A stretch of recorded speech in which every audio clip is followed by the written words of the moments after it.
मैं आज बताने जा रही हूँ आपको फॉलिस कैथेराइजेशन।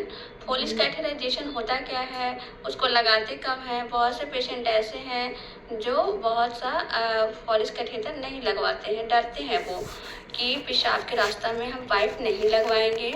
मेल हो या फीमेल हो, किसी किसी पेशेंट में बहुत सारे कॉम्प्लिकेशन भी होते हैं, जैसे पेन होना, जलन होना, और किसी किसी पेशेंट में ऐसा कुछ होता नहीं है। तो चलिए आइए आज बताते हैं कि ये होता क्या है। हेलो फ्रेंड्स, तो ये आपका 16 नंबर का है, ये आपका 14 नंबर का है। तो और इसमें क्या क्या यूज होता है, तो पहले ये फॉलिस हो गया जिसको 2 वे है। फॉलिस के कितने टाइप के होते हैं वो भी हम आपको बताएंगे कि फॉलिस जो होता है वो क्वांटम कैथेटर भी होता है, फॉलिस 2 वे होता है, फॉलिस 3 वे होता है, और एक सिलिकॉन कैथेटर होता है। जो कि जैसे ये 2 वे फॉलिस जो है, इसका ड्यूरेशन टाइम जो होता है या 7 से 10 डेज का होता है, और एक सिलिकॉन कैथेटर होता है जिसका duration time with in 1 month तक हम लोग पेशेंट को रख सकते हैं। 1 मंथ तक कोई दिक्कत नहीं है।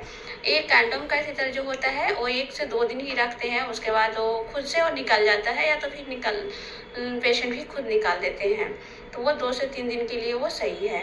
अब ये फॉलिस कैथेटर है, इसमें क्या क्या यूज होता है, तो पहला हमारा फॉलिस कैथेटर हो गया।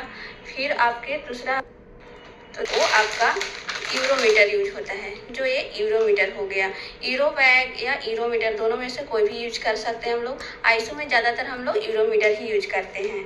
फिर उसका आपका हो गया एक बीटाडीन होना चाहिए, जो पेशेंट को जहाँ पे हम लोग फॉलिस इंसर्ट करते हैं, पेनिस एरिया में या फिर फीमेल प्राइवेट पार्ट में, तो हम लोग बीटाडीन से पहले वो क्लीनिंग करते हैं, तो उसके लिए हमारा बीटाडीन हो गया। गॉज स्वैब हो गया, एक हमारा बॉल होना चाहिए, एक उसके साथ स्पंज होल्डर होना चाहिए जो कि क्लीन करने के लिए, और एक हमारा जो है और 10 ml का सिरिंज होना चाहिए, जो ये है हमारे पास, ठीक है। और जो हमारा है 2% का लॉक्स जेली होना चाहिए, जिससे क्या होता है प्राइवेट एरिया को हम लोग जेली के साथ में चिकना हो और पेनलेस हो, इसके लिए हम लोग जेली का यूज करते हैं जो 2% का होता है। और उसके साथ जो होता है एक ये आपका जो है,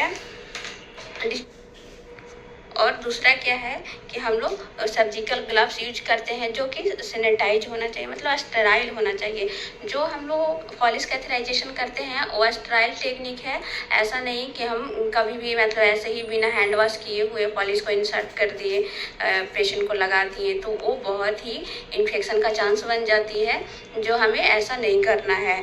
और हम लोग फॉलिस जैसे ही मतलब लगाते हैं उसमें हमारा ये जो है डिस्टिल वाटर का यूज होता है, ना कि हम लोग एनएस। कभी कभी क्या होता है कोई कोई पेशेंट में कॉम्प्लिकेशन हो जाती है, कोई स्टाफ सब जो होते हैं जिन्हें उतने पता नहीं होता है, वो क्या करते हैं कि एनएस से निकाले और 10 ml 20 ml जो भी है वो पुश कर देते हैं फॉलिस में। तो वो क्या होता है कि वो सोडियम का जो होता है ऑब्जर्प्शन हो जाता है वहाँ पे। सोडियम जो होता है वो कभी कभी पेशाब के रास्ता में वो जम जाती है, जिसकी वजह से फॉलिस नहीं भी निकल पाता है। निकालते टाइम वो हमें प्रॉब्लम होती है, जिसके लिए ये सबसे अच्छा चीज़ है कि हम लोग ये डिस्टिल वाटर को यूज करें, ठीक है। और हमारा